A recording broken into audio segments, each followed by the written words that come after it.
고래들이 역대급 속도로 비트코인을 쓸어담고 있습니다. 근데 동시에 개인들의 손실은 사상 최고치를 찍고 있어요.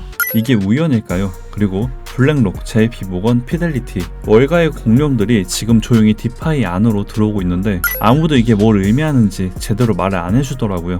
그래서 오늘 영상에서 전부 공개합니다. 오늘 말씀드릴 비트 차트 분석은 코인리스처 텔레그램에 먼저 공유드렸습니다. 수렴이 끝나는 타이밍, 어느 방향으로 터질지 대응 전략까지 모두 다 공유했고, 이런 내용들 영상보다 빠르게 먼저 받아보고 싶으시면 고정 댓글 링크로 들어오시면 됩니다. 구독이랑 알림 설정하시고 유료급 정보 놓치지 마시길 바랍니다. 자, 그럼 지금부터 진짜 얘기를 시작해 볼게요. 지금 비트코인 4시간 차트를 보시면 전형적인 대칭 삼각 수렴 패턴 안에 갇혀 있습니다. 위로는 1월 고점부터 이어지는 하락 추세선이 눌러주고, 아래는 저점이 조금씩 올라오면서 점점 공간이 좁아지고 있어요. 이게 바로 수렴인데요. 어제 딱 그 상단 저항선을 한번 터치하고 눌렸죠. 이게 굉장히 중요한 신호입니다. 수렴이 끝나는 타이밍, 차트 구조상 3월 19일에서 22일 사이인데, 즉 이 안에서 위든 아래든 방향이 터져 나올 가능성이 높다는 거고, 짧으면 3월 초에도 단서가 나올 수도 있습니다. 그럼 여기서 지금 어디서 사야 해요? 어디서 팔아야 해요? 이런 생각 당연히 드실 거예요. 근데 저는 지금 그 접근을 안 합니다. 왜냐하면 지금 시장을 둘러싼 매크로에 대한 변수들이 전부 살아있거든요. 트럼프 관세 이슈는 지겹도록 현재 진행형에 있고, 미국 이란 갈등도 긴장 수위가 낮아지지 않고 있어요. 금리 인하 기대감은 여전히 존재하지만 연준은 계속 신중한 스탠스를 유지 중에 있습니다. CME 패드워치 기준으로 올해 금리 인하 횟수 전망이 불과 몇 주 사이에 계속 바뀌고 있는 상황이에요.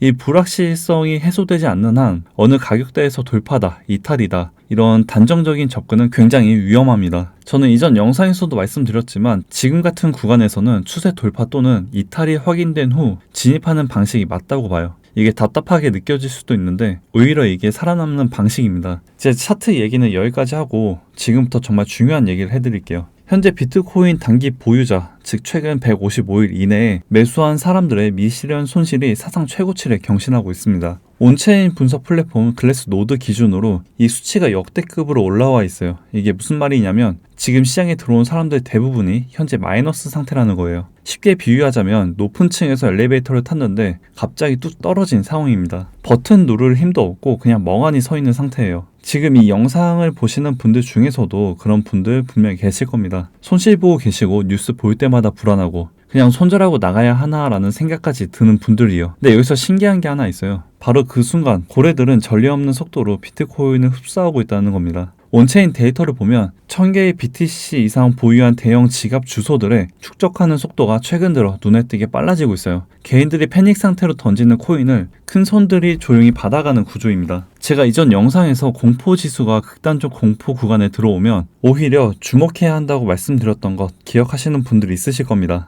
지금이 딱 그 구간과 겹치는 시점이에요. 자, 그리고 오늘 영상에서 제가 가장 하고 싶었던 얘기인데요. 지금 전통 금융시장의 공룡들이 블록체인, 그것도 디파이 안으로 계속해서 들어오고 있습니다. 이게 단순한 뉴스가 아닙니다. 시장 구조 자체가 바뀌는 신호예요. 자, 하나씩 보겠습니다. 블랙록은 공식적으로 모든 주식과 채권을 토큰화할 수 있다고 이전부터 선언을 했습니다. 블랙록이 어떤 회사냐면 운용자산 기준으로 약 10조 달러, 한화로 1경 4천조 원이 넘는 세계 최대 자산 운용사예요. 이 회사가 그냥 립서비스 한 게 아닙니다. 이미 비들이라는 토큰화 재무 펀드를 20억에서 29억 달러 규모로 운영하고 있고, 이걸 탈중앙화 거래소 유니스왑에 상장했습니다. 20억 달러면 우리나라 돈으로 약 2조 8,600억 정도의 규모입니다. 그러면서 유니 토큰을 직접 매수했습니다. 세계 최대 자산 운용사가 디파이에 처음으로 발을 들인 순간이에요. 아폴로는 시큐리타이즈와 협업해서 신용펀드를 토큰화하는 데 성공했고 1억 달러 이상을 유치했습니다. 여기서 그치지 않고 디파이 대출 프로토콜인 모포의 지분 약 9%를 직접 인수했어요. 투자자가 아니라 소유입니다. JP모건은 베이스 체인 위에 JPMD, 이른바 JP모건 예치 토큰을 출시했어요. JP모건이 이미 JPM 코인으로 기업 간 송금 실험을 해왔는데 이번엔 퍼블릭 블록체인으로 확장을 한 겁니다. 그래서 JP모건, 뱅크 오브 아메리카, 시트그룹, 웰스파고까지 함께 공동 스테이블 코인 출시를 논의 중에 있어요. 미국 4대 은행이 한 테이블에 앉아서 스테이블 코인 얘기를 하고 있다는 겁니다. 피델리티는 아예 디파이 금고 담당자를 채용하고 있습니다.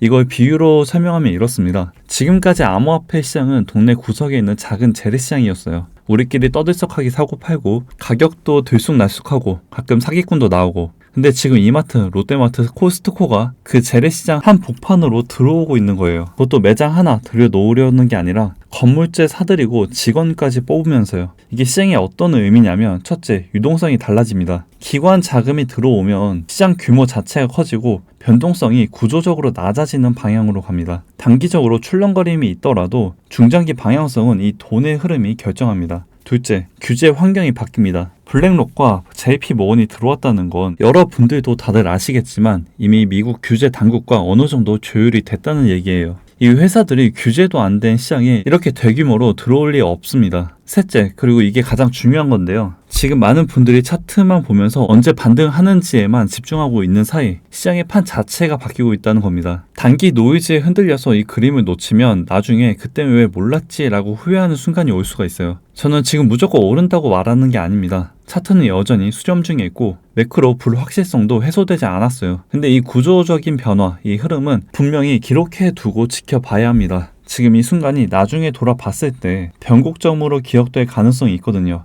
지금 이 시장에서 가장 위험한 행동은 딱 두 가지예요. 하나는 수렴 구간에서 방향도 안 나왔는데 감으로 베팅하는 것. 또 하나는 반대로 너무 겁먹어서 아무것도 안 하고 구경만 하다가 방향이 다 터진 다음에 한참 뒤늦게 쫓아 들어가는 것. 이 두 가지가 개인들이 가장 많이 당하는 패턴입니다. 비트코인은 지금 삼각수렴 안에 있고 3월에 그 방향성이 나올 가능성이 높습니다. 단기 보유자들 손실은 역대급이지만 고래들은 오히려 매집 중이고 블랙록, JP모건, 피델리티가 디파이 안으로 들어오는 이 구조적인 변화는 단기 차트보다 훨씬 큰 그림입니다. 지금 손실 보고 계신 분들 정말 힘드신 거 압니다. 근데 이 시장에서 살아남는 사람들은 공포 앞에서 냉정하게 데이터를 봤던 사람들이었어요. 여러분들도 그럴 수 있습니다. 전 앞으로도 이 흐름 계속 트래킹하면서 텔레그램 방에 바로바로 알려드릴게요.